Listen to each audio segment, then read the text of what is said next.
Nå, men skal vi ikke gå i gang? Jeg har jo indkaldt til det her møde, fordi jeg synes, vi skal snakke lidt om Laura. Nu har hun været i vores klasse i 14 dage, og det giver ikke andet bøvl og ballade. Nej, så er hun inklusionselev. Der har været vrøvl med i mange andre steder, ved jeg.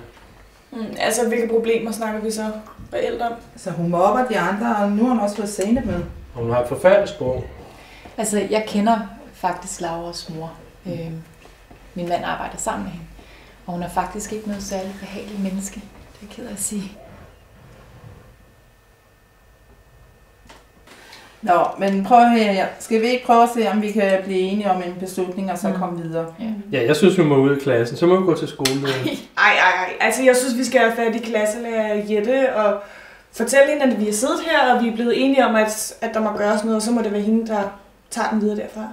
Hvad siger du? Kunne du ikke tage kontakt til Lauras mor? Du kender hende jo næsten. Sig, vi har holdt det her møde her. Nej, det kan jeg da ikke. Altså, jeg er heller slet ikke enig i, at hun skal smides ud af klassen.